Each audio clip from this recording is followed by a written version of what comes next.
Welcome to government job. இந்த வீடியோவில் நம்ம 10th பாஸ் குவாலிஃபிகேஷனுக்கு இப்போ ரீசெண்டாக வெளிவந்திருக்க சூப்பரான பர்மனன்ட் ஜாப் ஆப்பர்ச்சுனிட்டி பற்றி தான் பார்க்க போகிறோம். நீங்கள் மினிமம் 10th பாஸ் பண்ணாலே எலிஜிபிள் தான். 10th மேலே 12th எனி டிகிரி டிப்ளமா ஐடின்னு சொல்லி நீங்கள் என்ன படிச்சிருந்தாலும் உங்கள் குவாலிஃபிகேஷனுக்கு ஏற்ற மாதிரியான வேரியஸ் டைப்பில் உங்களுக்கு போஸ்டிங்ஸ் இருக்குது. இனிஷியல் சேலரியே பார்த்தீங்கன்னா பெர் மந்த்துக்கு 25,500 பேசிக் பேமெண்ட்டுமே சொல்லியிருக்காங்க. இது இல்லாமல் எக்கச்சக்கமாக அலவன்சஸ் இருக்கும். அலவன்சஸ்லாம் சேர்த்து உங்களுக்கு ஃபர்ஸ்ட் மந்த் சேலரியே பார்த்தீங்கன்னா 35,000க்கு மேலே கிடைக்க வாய்ப்புகள் இருக்குது. முக்கியமாக ஆன்லைனில் தான் நீங்கள் அப்ளை பண்ண போகிறீங்க. அப்ளை பண்ணுறதுக்கு all female category, SC ST கேட்டகிரிக்கு எக்ஸாமினேஷன் ஃபீஸே கிடையாது. அவங்க ஃப்ரீயாகவே ஆன்லைனில் அப்ளை பண்ணிக்கலாம். முக்கியமாக பார்த்தீங்கன்னா உங்களுக்கு ஃப்ரெஷர்ஸ் அப்ளை பண்ணுற மாதிரியான போஸ்டிங்ஸும் கொடுத்துருக்காங்க. இந்த போஸ்ட்டுக்கு அப்ளை பண்ண ஆகஸ்ட் 10 வரைக்கும் உங்களுக்கு டைம் சொல்லியிருக்காங்க. இதோட அஃபிஷியல் நோட்டிஃபிகேஷன் அண்ட் எலிஜிபிலிட்டி பற்றின டீட்டெயில்ஸ் இப்போ நான் ப்ரீஃபாக எக்ஸ்பிளைன் பண்ணுறேன். வீடியோவை ஸ்கிப் பண்ணாமல் முழுமையாக பாருங்கள். அதுக்கு முன்னாடியே நீங்கள் இப்போ தான் இந்த சேனலுக்குள்ளே முதல் முறையாக வரீங்க அப்படின்னா மறக்காம நம்ம சேனலை சப்ஸ்கிரைப் பண்ணிக்கிங்க. சப்ஸ்கிரைப் பண்ணுறதுக்கு இந்த வீடியோக்கு கீழே நம்ம சேனல் நேம் பக்கத்தில் பார்த்தீங்கன்னா சப்ஸ்கிரைப் அப்படின்னு சொல்லி ஒரு ஆப்ஷன் இருக்கும். இதை நீங்கள் கிளிக் பண்ணிக்கிங்க. ஸோ சப்ஸ்கிரைப் ஆகிடும். அடுத்து இந்த இங்கே ஒரு ஏரோ மார்க் இருக்குது பார்த்தீங்களா, இதை கிளிக் பண்ணி ஆல்கிற நோட்டிஃபிகேஷனில் செட் பண்ணிக்கிங்க. ஓகேங்களா? ஸோ அப்போ தான் பார்த்தீங்கன்னா நாங்கள் கொடுக்குற எல்லா கவர்மெண்ட் ஜாப் அப்டேட்டுமே மிஸ் பண்ணாமல் நீங்கள் நோட்டிஃபிகேஷனை தெரிஞ்சுக்க முடியும். ஸோ இந்த ஜாப் ரிலேட்டடான லிங்க் டீட்டெயில்ஸ் எல்லாமே இந்த வீடியோவோட டிஸ்கிரிப்ஷனில் லாஸ்ட்டில் உங்களுக்கு அப்டேட் பண்ணியிருப்பேன். அதேமாரி ஃபர்ஸ்ட் கமெண்ட்லேயும் உங்களுக்கு அப்டேட் பண்ணியிருப்பேன். ஓகேங்களா? இப்போ வாங்க நம்ம வீடியோக்குள்ளே போகலாம். இதுதான் பார்த்தீங்கன்னா இந்த ஜாபுக்கான அஃபிஷியல் நோட்டிஃபிகேஷன். இந்த நோட்டிஃபிகேஷன் உங்களுக்கு எங்கேருந்து கொடுத்துருக்காங்க அப்படின்னு பார்த்தீங்கன்னா ICFRE ட்ராபிக்கல் ஃபாரஸ்ட் ரிசர்ச் இன்ஸ்டியூட்லேருந்து கொடுத்துருக்காங்க. ஸோ இது பார்த்தீங்கன்னா உங்களுக்கு ministry of environment, forest and climate change department கீழே வரும் அப்படின்னு சொல்லியிருக்காங்க. உங்களுக்கு வேரியஸ் டைப்பில் போஸ்டிங்ஸ் இருக்குது. அப்ளை பண்ணுறதுக்கு பார்த்தீங்கன்னா உங்களுக்கு ஜூலை 14 ஆகஸ்ட் 10 வரைக்கும் டைம் கொடுத்துருக்காங்க. ஓகேங்களா? ஸோ முக்கியமாக நீங்கள் ஆன்லைனில் தான் அப்ளை பண்ண முடியும், ஆஃப்லைனில் அப்ளை பண்ண முடியாது. இதோட CPT எக்ஸாமினேஷன் டென்டேட்டிவாக உங்களுக்கு செப்டம்பர் ஃபர்ஸ்ட் வீக் நடக்கும் அப்படிங்கிற மாதிரி சொல்லியிருக்காங்க. போஸ்டிங்ஸை பொறுத்த வரைக்கும் பார்த்தீங்கன்னா உங்களுக்கு டெக்னிக்கல் அசிஸ்டண்ட்டில் 10 வேகன்சிஸ், ஃபாரஸ்ட் கார்டில் 3 வேகன்சிஸ், டிரைவருக்கு பார்த்தீங்கன்னா 1 வேகன்சிஸ் கொடுத்துருக்காங்க. அதே மாதிரி உங்களுக்கு ஃபீஸ் வந்து பார்த்தீங்கன்னா SC ST PWD category, woman candidates, ex சர்வீஸ்மேனுக்குலாம் ஃபீஸ் கிடையாது அப்படிங்கிறத மென்ஷன் பண்ணியிருக்காங்க. ஆன்லைனில் அப்ளை பண்ணுறதுக்கான லிங்க் டீட்டெயில்ஸ் இங்கே அப்டேட் பண்ணியிருக்காங்க. இந்த லிங்க்கில் போய்ட்டு நீங்கள் ஆன்லைனில் அப்ளை பண்ணிக்கலாம். ஓகேங்களா? ஸோ அடுத்து போஸ்டிங்ஸ் பற்றின டீட்டெயில்ஸ் கொடுத்துருக்காங்க. இதில் பார்த்தீங்கன்னா ஃபஸ்ட்டு உங்களுக்கு டெக்னிக்கல் அசிஸ்டன்ட் கேட்டகிரியில் போஸ்டிங்ஸ் இருக்குது, அதாவது ஃபீல்ட் அண்ட் லேப் கேட்டகிரியில். ஓகேங்களா? மொத்தம் 10 வேகன்சிஸ் கொடுத்துருக்காங்க. அதில் கம்யூனிட்டி வாரியாக வேகன்சிஸ் ஸ்ப்ளிட் பண்ணி கொடுத்துருக்காங்க. URக்கு 1, EWSக்கு 1, SCக்கு 2, STக்கு 2, OBCக்கு 4ன்னு சொல்லி பிரித்து கொடுத்துருக்காங்க. டெக்னிக்கல் அசிஸ்டன்ட் போஸ்ட்டுக்கான குவாலிஃபிகேஷன் பார்த்தீங்கன்னா நீங்கள் பேச்சுலர் டிகிரியில் சயின்ஸ் எடுத்து படிச்சிருக்கணும். அதாவது பேச்சுலர் டிகிரியில் botany, zoology, agriculture, forestry, biotechnology, chemistry, environmental science, statistics இதில் ஏதாவது ஒரு சப்ஜெக்ட் வந்து நீங்கள் எடுத்து படிச்சிருக்கணும்னு சொல்லியிருக்காங்க. சயின்ஸ் கேட்டகரியும் கண்டிப்பாக முடிச்சிருக்கணும். ஓகேங்களா? பேச்சுலர் டிகிரி BSc வந்து படிச்சிருக்கணுங்கிற மாதிரி சொல்லியிருக்காங்க. ஓகேங்களா? நெக்ஸ்ட் பார்த்தீங்கன்னா ஃபாரஸ்ட் கார்டு. இதில் உங்களுக்கு 3 வேகன்சிஸ் இருக்குது. URக்கு 2, OBCக்கு 1 வேகன்சிஸ். குவாலிஃபிகேஷன்ஸ் பார்த்தீங்கன்னா நீங்கள் 12ஆம் வகுப்பு பாஸ் பண்ணியிருக்கணும், 12th ஸ்டாண்டர்டில் சயின்ஸ் குரூப் எடுத்து படிச்சிருக்கணும் அப்படின்னு சொல்லியிருக்காங்க. கம்பல்சரி பார்த்தீங்கன்னா நீங்கள் ஃபாரஸ்ட்ரி ட்ரைனிங் கோர்ஸ் வந்து கம்ப்ளீட் பண்ணியிருக்கணும்னு சொல்லியிருக்காங்க. இந்த போஸ்ட்டுக்கு உங்களுக்கு physical proficiency test, medical standards எல்லாமே செக் பண்ணுவாங்கிறதையும் சொல்லியிருக்காங்க. ஓகேங்களா? அடுத்து உங்களுக்கு டிரைவர் கேடரில் போஸ்டிங்ஸ் 1 வேகன்சிஸ், அது UR கேட்டகரியில் கொடுத்துருக்காங்க. குவாலிஃபிகேஷன் பார்த்தீங்கன்னா இந்த போஸ்ட்டுக்கு 10ஆம் வகுப்பு பாஸ் பண்ணியிருந்தாலே எலிஜிபிள். அதே மாதிரி வேலிடான டிரைவிங் லைசன்ஸ் நீங்கள் வச்சுருக்கணும் மோட்டார் காருக்கு. ஓகேங்களா? அதே மாதிரி டிரைவிங்கில் உங்களுக்கு 3 இயர்ஸ் எக்ஸ்பீரியன்ஸ் இருக்கணும். மோட்டார் கார் வந்து டிரைவிங் பண்ணுறதுல 3 இயர்ஸ் எக்ஸ்பீரியன்ஸ் இருக்கணும்.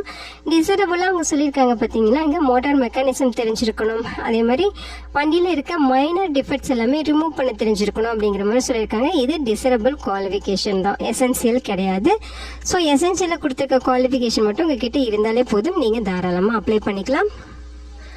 ஸோ இந்த போஸ்ட்டுக்கு அப்ளை பண்ணுறதுக்கான ப்ரொசீஜர் என்னன்னு பார்த்தீங்கன்னா இந்த லிங்க்கில் 2 லிங்க் கொடுத்துருக்காங்க பாருங்கள். www.mponline.gov.in இந்த வெப்சைட்டில் போய்ட்டு நீங்கள் அப்ளை பண்ணிக்கலாம். அல்லது www.iforms.mponline.gov.in இந்த லிங்க்கில் போய்ட்டு நீங்கள் ஆன்லைனில் அப்ளை பண்ணிக்கலாம். ஆகஸ்ட் 10 வரைக்கும் உங்களுக்கு டைம் இருக்குது. ஃபீஸஸை பொறுத்த வரைக்கும் பார்த்தீங்கன்னா ப்ராசஸிங் ஃபீஸ், GST அப்படின்னு சொல்லி நிறைய ஃபீஸஸ் வந்து சொல்லியிருக்காங்க. அதாவது டிரைவர் போஸ்ட்டுக்கு பார்த்தீங்கன்னா உங்களுக்கு எக்ஸாமினேஷன் ஃபீஸாக 150 ரூபாய், ப்ராசஸிங் ஃபீஸ் 700, இதுக்கெல்லாம் சேர்த்து GST. ஓகேங்களா? ஸோ இதெல்லாமே நீங்கள் சேர்த்து பே பெய்ட் பண்ணணும். அடுத்து ஃபாரஸ்ட் கார்டு போஸ்ட்டுக்கு 150 ரூபா எக்ஸாமினேஷன் ஃபீஸ், ப்ராசஸிங் ஃபீஸ் 700 ரூபாய், அதோட ஜிஎஸ்டி எல்லாமே சேர்த்து பெய்ட் பண்ணணும். ஓகேங்களா. டெக்னிக்கல் அசிஸ்டன்ட் போஸ்ட்டுக்கு 350 ரூபா எக்ஸாமினேஷன் ஃபீஸ், ப்ராசஸிங் ஃபீஸ் பார்த்தீங்கன்னா 700 ருபீஸ் சொல்லியிருக்காங்க. இதோட ஜிஎஸ்டியும் சேர்த்து தான் நீங்கள் ஃபீஸ் பெய்ட் பண்ணணும். ஆன்லைனில் தான் நீங்கள் ஃபீஸ் பெய்ட் பண்ணணும். முக்கியமாக எஸ்சி எஸ்டி பிடபிள்யூடி கேட்டகரி எக்ஸர்விஸ்மானுக்கு ஃபீஸ் கிடையாது, அவங்க ஃப்ரீயாகவே அப்ளை பண்ணிக்கலாம். இந்த ஃபீஸ் யாருக்குன்னு பார்த்தீங்கன்னா ஜெனரல் ஓபிசி கேட்டகரி பீப்புள்ஸுக்கு மட்டும்தான் இந்த ஃபீஸ் வந்து பெய்ட் பண்ணுற மாதிரி இருக்கும். ஓகேங்களா. ஏஜ் லிமிட்டை பொறுத்த வரைக்கும் டெக்னிக்கல் அசிஸ்டண்ட்டுக்கு 21 30 வயது வரைக்கும் இருக்கவங்க எலிஜிபிள். ஃபாரஸ்ட் கார்டுக்கு 18 27 வயது வரைக்கும் இருக்கவங்க அப்ளை பண்ணிக்கலாம். டிரைவர் போஸ்ட்டுக்குமே 18 27 வயது வரைக்கும் இருக்கவங்க அப்ளை பண்ணிக்கலாம்னு சொல்லியிருக்காங்க. ஸோ இந்த போஸ்ட்டுக்கான எக்ஸாமினேஷன் சென்டர் நம்ம தமிழ்நாட்டில் கோயம்புத்தூரில் நீங்கள் இதோட எக்ஸாம்ஸ் வந்து அட்டன் பண்ணிக்கிற மாதிரி இருக்கும். பிளேஸ் ஆஃப் போஸ்டிங் பார்த்தீங்கன்னா ஐசிஎஃப்ஆரியோட ஆஃபீஸர்ஸ் எங்கெல்லாம் இருக்கோ அங்கெல்லாம் உங்களுக்கு போஸ்டிங்ஸ் இருக்கும். நம்ம தமிழ்நாட்டில் போஸ்டிங்ஸ் இருக்குது அப்படின்னா உங்களுக்கு கோயம்புத்தூரில் வேகன்சிஸ் வந்து ஃபில் பண்ணுறதுக்கு வாய்ப்புகள் நிறைய இருக்குது. ஸ்கீம் ஆஃப் எக்ஸாமினேஷன் இங்கே கொடுத்துருக்காங்க. ஓகேங்களா. ஸோ இதில் பார்த்தீங்கன்னா உங்களுக்கு சிபிடி பேஸில் தான் எக்ஸாம் நடக்கும். அதே மாதிரி இங்கிலீஷ் அண்ட் ஹிந்தியில் தான் உங்களுக்கு கொஸ்டின்ஸ் இருக்கும். 100 மல்டிபிள் சாய்ஸ் கொஸ்டின்ஸ் இருக்கும். 100 மார்க்குக்கு நடக்குங்கிற மாதிரி சொல்லியிருக்காங்க. ஸோ இங்கே பார்த்தீங்கன்னா ஃபஸ்ட்டு டெக்னிக்கல் அசிஸ்டன்ட் போஸ்ட்டுக்கான எக்ஸாம் பேட்டர்ன். இதில் general awareness and reasoning, English and general science, arithmetic, relevant subject ரிலேட்டடாக கொஸ்டின்ஸு, அதே மாதிரி அக்ரிகல்ச்சர், ஃபாரஸ்ட்ரி, பாட்டனி, ஜுவாலஜி அப்படின்னு சொல்லி 100 கொஸ்டின்ஸ் 100 மார்க்குக்கு இருக்கும். 180 மினிட்ஸ் வந்து உங்களுக்கு எக்ஸாம்ஸ் நடக்கும்னு சொல்லியிருக்காங்க. அடுத்து ஃபாரஸ்ட் கார்டு. இதில் பார்த்தீங்கன்னா உங்களுக்கு general awareness, arithmetic, mental ability and reasoning, general English, science of intermediate level. So இந்த சிலபஸில் தான் உங்களுக்கு போஸ்டிங்ஸ் இருக்கும். 100 கொஸ்டின் 100 மார்க்கு, 120 மினிட்ஸ் எக்ஸாம்ஸ் நடக்கும். இந்த 2 போஸ்ட்டுக்குமான இந்த physical standards and medical standards எல்லாமே செக் பண்ணுவாங்க. அதாவது உங்களோட ஹைட்டு வெயிட் எவ்வளோ இருக்கணும், அது இல்லாமல் ஃபிசிக்கல் ஸ்டாண்டர்ட் செக் பண்ணுறதுக்கான ஃபிசிக்கல் எஃபிஷியன்சி செக் பண்ணுறதுக்கான டாஸ்க்குமே இங்கே கொடுத்துருக்காங்க பாருங்கள். ஓகேங்களா. Height weight chest expansions level unexpansion level இந்த மாதிரி எல்லாமே கொடுத்துருக்காங்க. அதோட உங்களுக்கு வாக்கிங் டாஸ்க் இருக்கும். அதாவது 25 கிலோமீட்டர் டிஸ்டன்ஸை 4 மணி நேரத்தில் மேல் கேண்டிடேட்ஸ் வந்து கடக்கணும். அதே மாதிரி 14 கிலோமீட்டர் டிஸ்டன்ஸை 4 மணி நேரத்தில் ஃபீமேல் கேண்டிடேட்ஸ் வந்து கடக்கணும் அப்படிங்கிற மாதிரி சொல்லியிருக்காங்க. ஸோ டிரைவர் போஸ்ட்டுக்கான எக்ஸாம் பேட்டர்ன் இதுதான். ஜெனரல் இங்கிலீஷ், அதே மாதிரி general intelligence and reasoning, numerical aptitude, general awareness, இது ரிலேட்டடாக உங்களுக்கு கொஸ்டின்ஸ் இருக்கும். 120 மினிட்ஸ் எக்ஸாம்ஸ் நடக்குங்கிற மாதிரி சொல்லியிருக்காங்க.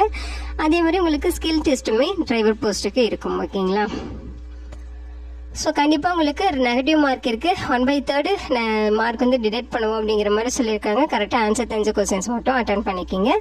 செலெக்ஷன் ப்ராசஸ் பார்த்தீங்கன்னா கொடுத்துருக்காங்க. CBT examination, physical standard test, trade test, இதெல்லாம் பேஸ் பண்ணி தான் உங்களுக்கு வந்து ரெக்ரூட்மெண்ட் இருக்கும் அப்படிங்கிறத இங்கே தெளிவாக சொல்லியிருக்காங்க. ஸோ ஏஜ் ரிலாக்ஸேஷனுமே இருக்குது. அதாவது எஸ்சி எஸ்டி போனால் 5 இயர்ஸ் ஏஜில் ரிலாக்ஸேஷன் இருக்குது. ஓகேங்களா. ஸோ எஸ்சி எஸ்டிக்காக ஒதுக்கப்பட்ட அந்த போஸ்டிங் ரிசர்வ்டு போஸ்ட்டில் மட்டும்தான் இந்த ரிலாக்ஸேஷன் அப்ளை ஆகும். 5 இயர்ஸ் வந்து ஏஜில் ரிலாக்ஸேஷன் இருக்கும். அதே மாதிரி ஓபிசினா 3 இயர்ஸ் ரிலாக்ஸேஷன் இருக்கும். பிடபிள்யூடி கேட்டகரினா 10 இயர்ஸ். அதே மாதிரி பார்த்தீங்கன்னா எஸ்சி எஸ்டியில் பிடபிள்யூடி கேட்டகரி இருந்தால் 15 இயர்ஸ், ஓபிசியில் இருந்தால் 13 இயர்ஸ் வரைக்கும் ஏஜில் ரிலாக்ஸேஷன் இருக்குது. அது இல்லாமல் widow, divorced woman judicially separated and who are not married, இந்த கேட்டகரியில் வரீங்கன்னா 35 வயது வரைக்கும் இருக்கவங்க அப்ளை பண்ணிக்கலாம். ஸோ இந்த கேட்டகரிலேயே ஓபிசி பீப்புள்ஸாக இருந்தால் 38 வயது வரைக்கும் இருக்கவங்க, எஸ்சி எஸ்டியாக இருந்தால் 40 வயது வரைக்கும் இருக்கவங்க அப்ளை பண்ணிக்கலாம் அப்படிங்கிற மாதிரி ஏஜில் நிறைய ரிலாக்ஸேஷன்ஸ் அறிவிச்சிருக்காங்க. இங்கே ஜெனரல் இன்ஸ்ட்ரக்ஷன்ஸ் இருக்குது. ஆல் இந்தியன் சிட்டிசன்ஸ் இந்த போஸ்ட்டுக்கு எலிஜிபிள், தாராளமாக அப்ளை பண்ணிக்கலாம். ஸோ எப்படி அப்ளை பண்ணுங்கிற A to Z எல்லா இன்ஸ்ட்ரக்ஷனுமே கொடுத்துருக்காங்க. ஸோ அடுத்து பார்த்தீங்கன்னா இந்த போஸ்ட்டுக்கான சிபிடி எக்ஸாமினேஷனுக்கான இண்டிகேட்டிவ் சிலபஸ் டீட்டெயில்ஸ் கொடுத்துருக்காங்க. ஸோ இங்கே பார்த்தீங்கன்னா ஒவ்வொரு சப்ஜெக்ட் வைஸ் ஒவ்வொரு போஸ்ட் வைஸ் உங்களுக்கு இண்டிகேட்டிவ் சிலபஸ் டீட்டெயில்ஸ் இங்கே இருக்குது. இதை கரெக்டாக படித்தாலே நீங்கள் இங்கிலீஷில் வந்து எக்ஸாம்ஸில் வந்து ஈஸியாக வந்து பாஸ் பண்ணிடலாம். ஸோ டீட்டெயில்டாகவே உங்களுக்கு சிலபஸ் டீட்டெயில்ஸுமே இங்கே மென்ஷன் பண்ணியிருக்காங்க. ஓகேங்களா. ஸோ இந்த வீடியோ கண்டிப்பாக உங்களுக்கு யூஸ்ஃபுல்லாக இருக்கும்னு நினைக்கிறேன். உங்கள் ஃப்ரெண்ட்ஸ் அண்ட் ரிலேட்டிவ் அப்படின்னு சொல்லி நிறைய பேருக்கு மறக்காமல் இந்த வீடியோவை ஷேர் பண்ணுங்கள். Thank you so much and bye.